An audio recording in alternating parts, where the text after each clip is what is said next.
ஏற்கனவே எங்களுடைய தோழர்கள் கூறியது போன்று 2024ஆம் ஆண்டு என்பது இலங்கையினுடைய காலனித்துவத்துக்கு பின்னரான வரலாற்று காலத்திலே மிகப்பெரிய ஜனநாயக புரட்சியின் வழியான சாமானிய மனிதனுடைய அரசியல் வழிகளை விதியத் திறந்திருக்கின்ற ஒரு சூழலிலே 2 தேர்தல்களில் எங்களுடைய சாமானிய மக்களினை எங்களுடைய ஜனாதிபதியாகவும் 159 பாராளுமன்ற உறுப்பினர்களாகவும் ஏற்படுத்திவிட்டு அதனுடைய தொடர்ச்சியாக இந்த யாழ்ப்பாண மாவட்டத்தினுடைய உள்ளூராட்சி சபைகளையும் தேசிய மக்கள் சக்தியிடமே வழங்குவதற்கான ஒரு நேரத்தில் நாங்கள் இங்கு கூடியிருக்கின்றோம்.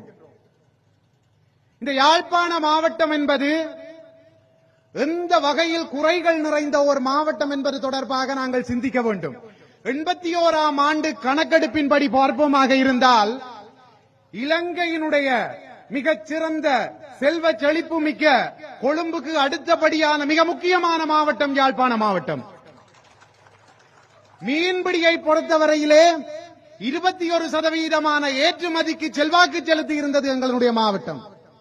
விவசாயத்தினை பொறுத்தவரையிலே இலங்கையினுடைய பெருந்தோட்ட விவசாயத்திற்கு அடுத்தால் போல் கிழக்கு இலங்கை போன்ற நெற்பயிற்சிகைக்கு அடுத்தால் போல் சிறுதானியம் என்று சொல்லப்படுகின்ற வெங்காயம், கத்தரிக்காய் இவ்வாறானவற்றினை இலங்கை முழுவதற்கும் வழங்கிக் கொண்டிருந்த மாவட்டம் யாழ்ப்பாண மாவட்டம். எங்களிடம் நதிகள் இல்லை, பாரிய குளங்கள் இல்லை. ஆனால் தெல்லிப்பளையிலே தொடங்கி அராலியிலே சென்று முடிகின்ற ஒரே ஒரு பருவகால வழுக்கி ஆற்றினை வைத்துக் கொண்டு நெல் சாகுபடியை செய்து யாழ்ப்பாண மாவட்டத்தினுடைய நெல் தேவையை பூர்த்தி செய்து கொண்டிருந்த ஒரு மாவட்டம் யாழ்ப்பாணம்.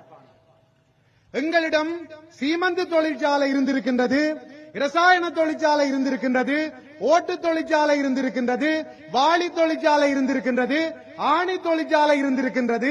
இவை அனைத்தையுமே தாண்டி கல்வி கற்ற மக்களை உருவாக்குகின்ற அத்தனை சிறந்த பாடசாலைகளும் மருத்துவ கல்லூரிகளும் எங்களிடம் இருந்தது. 1981ஆம் ஆண்டினுடைய யாழ்ப்பாண சனத்தொகை என்பது 8,30,000. இன்று யாழ்ப்பாண மாவட்டத்தினுடைய சனத்தொகை என்பது 2022ஆம் ஆண்டு கணக்கெடுப்பின் பிரகாரம் 6,20,000 விட குறைவானது.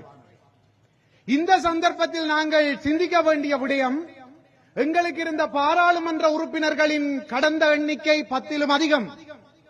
நடந்து முடிந்த இந்த தேர்தலில் நாங்கள் பெற்றுக் கொண்டது 6 என்று சொல்லி சொன்னால் எங்களுடைய இருப்பு எங்கே சென்று கொண்டிருக்கின்றது? இந்த இருப்பு ஆனது இவ்வாறே சென்று கொண்டிருக்குமேயாக இருந்தால் 2030ஆம் ஆண்டு 2029ஆம் ஆண்டு நடைபெற உள்ள பாராளுமன்ற தேர்தலில் எங்களுக்கு இருக்கக்கூடிய ஆசனங்கள் எத்தனை? 2034ஆம் ஆண்டில் எங்களுக்கு இருக்கக்கூடிய ஆசனங்கள் எத்தனை? 1 2? ஆக எங்களுடைய இருப்பு இங்கே நிறுத்தப்பட வேண்டும். எங்களுடைய ஆசனங்கள் நிர்ணயிக்கப்பட்டதை விட அதிகரிக்கப்பட வேண்டும். அதன் வழியாக நாங்கள் பாராளுமன்றம் சென்று சட்டங்களை இயற்ற வேண்டும்.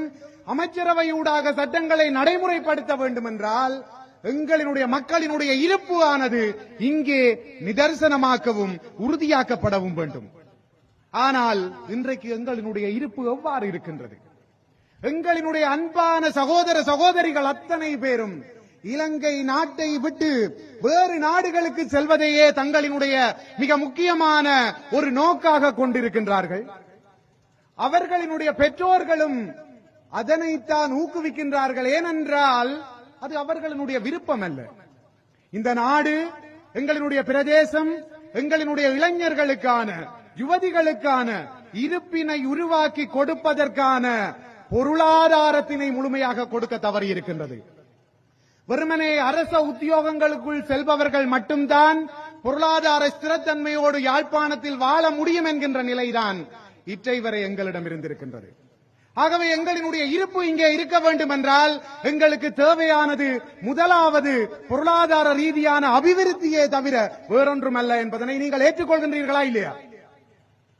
அந்த அபிவிருத்திக்கான தேர்தலாகத்தான் நாங்கள் நடைபெற இருக்கின்ற உள்ளூராட்சி சபை தேர்தலை பார்க்கின்றோம். இந்த அபிவிருத்தி எங்கே சாத்தியமாக வேண்டும் என்று சொல்லி சொன்னால் உள்ளூராட்சி கட்டமைப்புகளில் தான் சாத்தியமாக வேண்டும். ஜனாதிபதி இருக்கின்றார், ஊழலற்ற ஜனாதிபதி, மக்களினுடைய பணங்களை வீணடிப்பதில்லை. அமைச்சர்கள் முதல் கொண்டு பாராளுமன்ற உறுப்பினர் வரையான அதிக செலவுகளை கட்டுப்படுத்திய ஒரு ஜனாதிபதி இருக்கின்றார். அவரின் கீழ் 199 ஆசனங்களோடு எங்களுடைய பாராளுமன்ற உறுப்பினர்கள் இருக்கின்றார்கள். இவர்கள் செய்கின்ற அரசியல் என்பது மத்தியமயப்படுத்தப்பட்ட அரசியல். ஆனால் இந்த அரசியலின் பயனை அனுபவிக்க வேண்டியவர்கள் எங்களினுடைய உள்ளூராட்சி கட்டமைப்பிலே இருக்கின்ற மக்கள். ஆக அங்க தீர்மானம் எடுக்கப்படுகின்றது. அந்த தீர்மானத்தின் வழியாக அபிவிருத்தி சாத்தியமாக்கப்பட வேண்டுமாக இருந்தால் எங்களினுடைய அரசினுடைய உறுப்பினர்கள் எங்கள் உள்ளூராட்சி சபைகள் தோறும் தங்களினுடைய இடங்களை பெற்றுக் கொள்ள வேண்டும். இன்றைய தினம் யாழ்ப்பாணத்தில் ஒரு பிரச்சனை என்று சொல்லி சொன்னால் நாங்கள் பாராளுமன்ற உறுப்பினர்களை தேடுகின்றோம், அமைச்சரை தேடுகின்றோம். ஆனால் இந்த உள்ளூராட்சி கட்டமைப்பிலே எங்களினுடைய தேசிய மக்கள் சக்தியினுடைய 425க்கு மேற்பட்ட வேட்பாளர்கள் யாழ்ப்பாணம் முழுவதிலும் போட்டியிடுகின்றார்கள். அவர்கள் வெல்ல வைக்கப்படுவார்களாக இருந்தால் யாழ்ப்பாணத்திலே 4 பேரை தேடியவர்கள் 420க்கு மேற்பட்டவர்களை எங்கள் சந்திகளிலும், எங்கள் வீதிகளிலும், எங்கள் ஆலயங்களிலும், எங்கள் வீடுகளிலும் தேடுவோம். எங்களுக்கு இருக்கக்கூடிய பிரச்சனைகளை அவர்களிடம் நேரே சென்று சொல்லுவோம். அவர்கள் கடந்த காலங்கள் போன்று அரசாங்கம் எங்களுக்கு எதையும் செய்ய மாட்டாது, அரசாங்கம் எங்களை வஞ்சிக்கின்றது என்கின்ற தகவலினை எங்களிடம் சொல்லிவிட முடியாது. ஏனென்றால் அவர்கள் தேசிய மக்கள் சக்தியினுடைய உள்ளூராட்சி கட்டமைப்பினுடைய உறுப்பினர்கள். நாங்கள் எங்களினுடைய பிரச்சனைகளை சொல்கின்ற பொழுது உடனடியாக அதனை அமைச்சரவை வரையோ, பாராளுமன்றம் வரையோ, அதிகாரமுடைய ஜனாதிபதி வரையோ கொண்டு செல்ல வேண்டிய எங்களினுடைய முகவர்களாகத்தான் அவர்கள் இங்கே இருக்க போகின்றார்கள். இந்த நிலையில்தான் நாங்கள் என்ன கேட்டுக்கொண்டிருக்கின்றோம் என்று சொல்லி சொன்னால், நடைபெறப் போகின்ற இந்த உள்ளூராட்சி சபை தேர்தலில் எங்களினுடைய தேசிய மக்கள் சக்தியினை வெல்ல வைக்க வேண்டும் என்பதை மட்டும்தான் நாங்கள் கேட்டுக்கொள்கின்றோம். எங்கள் மீது பல்வேறு வகையான விமர்சனங்கள் கட்டவிழ்த்து விடப்பட்டிருக்கின்றன. நாங்கள் எங்களுடைய இருப்பை மீளவும் 8 லட்சம் 9 லட்சமாக மாற்றுகின்ற பொழுது மட்டும்தான் நாங்கள் கேட்கின்ற அந்த தேசியம் சார்ந்த விடயங்களும் எங்களுக்கு சாத்தியமாகும். வெளிநாடுகளில் மட்டும் இருந்து கொண்டு எங்களினுடைய நிலங்களின் மீதான தேசியங்களை நாங்கள் ஒரு பொழுதும் பேசிவிட முடியாது. அப்படி என்றால் ஏனையவர்கள் சொல்லுகின்றார்கள் நாங்கள் அனைவரும் தேசிய கட்சியோடு இணைந்து விட்டோம், ஆகவே துரோகிகள் என்று. எங்களுடைய மக்களினுடைய எண்ணம் தேசியம் என்று சொல்லி சொன்னால் அதற்கு ஏன் 5 கட்சிகள் எங்களுக்கு வேண்டும்? ஒரு கட்சி பேச முடியும் தானே எங்களுக்கான தேசியத்தினை? அல்லது 5 வகையான வரைவிலக்கணங்களை நாங்கள் வைத்திருக்கின்றோமா? அல்லது ஒரு வரைவிலக்கணத்தை 5 கோணங்களில் நாங்கள் அணுகுவதற்காக 5 கட்சிகளை வைத்துக் கொண்டிருக்கின்ற போன்றோமா?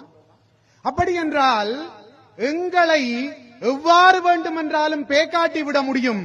ஆனால் எங்களை அபிவிருத்தி செய்ய வேண்டும் என்ற நோக்கத்தோடு ஒருவர் இங்கு வருகின்றார் என்றால் அவரை மட்டும் விட்டுவிடக் கூடாது.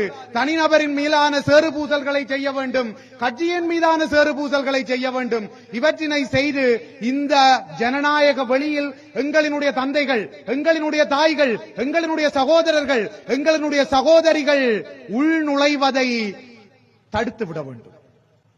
எங்களில் பல மக்களுக்கு இந்த தேர்தலில் போட்டியிடுவதற்கு ஆசை இருக்கின்றது தேசிய மக்கள் சக்தி சார்ந்து. ஆனால் ஏன் அவர்கள் அஞ்சி இருக்கின்றார்கள் என்று சொல்லி சொன்னால், என்னுடைய மகளை பற்றி, என்னுடைய மனைவியை பற்றி, என்னுடைய சகோதரனை பற்றி இங்கு இருக்கின்ற சிலர் தவறாக பேசிவிடுவார்கள். இவ்வாறான நிலையில் இங்கு இருக்கின்ற வேட்பாளர்கள் அத்தனை பேரும் 2024 எங்களுக்கு வழங்கப்பட்ட அந்த ஜனநாயக புரட்சியினை தங்களை பணயம் வைத்து 2025 உள்ளூர் மட்டத்தில் ஏற்படுத்துவதற்காகத்தான் வந்திருக்கின்றார்கள். ஆகவே அன்பான சகோதர சகோதரிகளே, உங்களிடம் வினயமாக நாங்கள் கேட்டுக்கொள்வது யாதெனில், எங்களிடம் இந்த ஆட்சி பொறுப்பை தாருங்கள். நாங்கள் தெல்லிப்பளையில் இருந்து ஓடுகின்ற வழுக்கி யாறினை அராலி வலை இருக்கின்ற 3 பிரதேச சபைகளின் ஊடாக மிகச் சிறப்பாக ஓட வைப்பதற்கான செயற்பாடுகளை உள்ளூர் மட்டத்தில் செய்வோம். ஏற்கனவே 2 தடவைகள் வழுக்கியாறு புனரமைக்கப்பட்டது. ஆனால் வேளாண்மை கிடைத்த அளவில் இல்லை. எங்களினுடைய சகோதரி ஒருவரை நிசா புயலின் பொழுது பறிகொடுத்ததுதான் அந்த இடத்தில் நடந்த அபிவிருத்தி. இதனை தாண்டி பார்ப்போமாக இருந்தால் நல்லூர், வலிகாமம் தெற்கு, வலிகாமம் மேற்கு, வலிகாமம் கிழக்கு போன்றவை எங்களினுடைய விவசாய பெருங்குடி மக்களினுடையது. அன்பான விவசாய பெருங்குடி மக்களே, இந்த வந்திருக்கின்ற அரசாங்கம் எங்களுக்கு என்ன செய்தது என்று கேட்கின்றார்கள். அஸ்வசும கொடுப்பனவு உயர்த்தப்பட்டிருக்கின்றது. அஸ்வசும கொடுப்பனவு பெறுகின்ற பல சகோதர சகோதரிகள் இங்கே இருக்கின்றீர்கள்.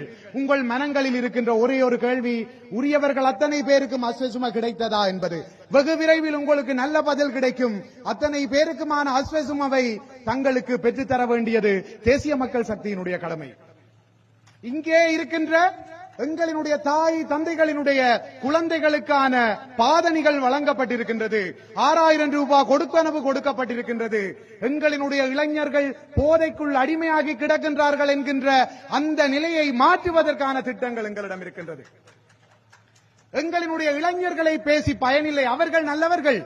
ஏன் இந்த நிலைக்குள் சென்றார்கள் என்று கேட்டால், நான் ஒரு வசதியானவன், என்னோடு அருகில் இருப்பவர் உண்மையில் வறுமைக்குட்பட்டவர், என்னுடைய வாழ்க்கையை பார்த்துவிட்டு தானும் வளர வேண்டும் என்கின்ற நோக்கத்தில், அந்த வசதியை அனுபவிக்க வேண்டும் என்கின்ற நோக்கத்தில் தன் தாயிடமும் தந்தையிடமும் பணத்தை கேட்கின்றார். தாயிடமும் தந்தையிடமும் பணம் இல்லை. இரண்டாவது தடவையாக கேட்கின்றார், இல்லை. மூன்றாவது தடவையாக கேட்கின்றார், இல்லை. எங்கோ ஒருவன், நீ எனக்காக வந்தால் உனக்காக பணம் தருகின்றேன், உனக்காக மோட்டார் வண்டி தருகின்றேன் என்கின்றார். அந்த இடத்தில் தான் என்னுடைய இளைஞன் திசை மாறுகிறானே தவிர அவன் ஒன்றும் பிறப்பினால் அவ்வாறு செல்ல வேண்டும் என்கின்ற நோக்கத்தோடு வந்ததில்லை. கல்வியில் சிறந்தவர்கள் ஒரு காலத்தில் நாங்கள், இன்றைக்கும் சிறந்தவர்கள், இனிவரும் காலத்திலும் சிறந்திருக்க வேண்டும் என்று சொல்லி சொன்னால் இந்த இளைஞர்களுக்கான வேலை வாய்ப்பினை நாங்கள் கொடுக்க வேண்டும். அதற்காகத்தான் காங்கேசந்துறையிலே கைத்தொழில் பேட்டை என்கின்ற ஒன்றை எங்களினுடைய அரசாங்கம் உடனடியாக இருக்கின்றது. இலங்கையில் மேற்கொள்ளப்படுகின்ற 5 கைத்தொழில் பேட்டைகளில் வடக்கு மாகாணத்தில் 3 கைத்தொழில் பேட்டைகள் மாங்குளம், பரந்தன், காங்கேசந்துறை ஆகியவற்றில் அமைக்கப்பட இருக்கின்றன. இந்த கைத்தொழில் பேட்டைகள் வருகின்ற பொழுது காலை 8 மணிக்கு வேலைக்கு செய்கின்ற ஒரு இளைஞனோ யுவதி மாலை 5 மணிக்கு வீட்டிற்கு வந்த பின்னர் தன்னுடைய வாழ்வு, தன்னுடைய சம்பளம், தன்னுடைய குடும்பம், தன்னுடைய அந்தஸ்து, தனக்கான வாழ்வு என்று செல்கின்ற பொழுது இவ்வாறான தடம் மாறி செல்கின்ற வேளைகளில் எங்களினுடைய இளைஞர்கள் ஈடுபட மாட்டார்கள். அதுதான் போதையை ஒழிப்பதற்கான மிகச்சிறந்த வழியாக இருக்கும் என்பதனை எங்களினுடைய அரசாங்கம் புரிந்து கொண்டுதான் இவற்றை செய்து கொண்டிருக்கின்றது. அந்த வகையிலே இந்த சந்தர்ப்பத்திலே உங்களிடம் கேட்பது ஒன்றே ஒன்று மட்டும்தான். நாங்கள் நிறைய இழந்து விட்டோம். எங்களினுடைய மூதாதையர்கள் கனவுகளோடே சென்று விட்டார்கள். தேர்தலுக்கு வாக்களிக்க செல்வதற்கு முன்னதாக உங்களினுடைய குழந்தைகளின் முகங்களை ஒரு முறை பாருங்கள்.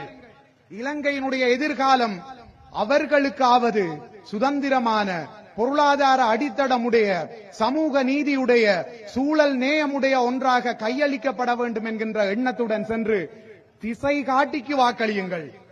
நீங்கள் வாக்களித்ததன் பின்னர் எங்களினுடைய அரசோ நாங்களோ அபிவிருத்தியை சாத்தியமாக்கவில்லையாக இருந்தால் 5 ஆண்டுகளில் எங்களை வீட்டுக்கு அனுப்புங்கள் என கூறி, இங்கே அலைகடலென வந்திருக்கின்ற எமது அருமை சகோதர சகோதரிகளுக்கு நன்றிகளை கூறி, இந்த நல்ல வாய்ப்புக்கும் நன்றி கூறி விடைபெறுகிறேன். நன்றி, வணக்கம்.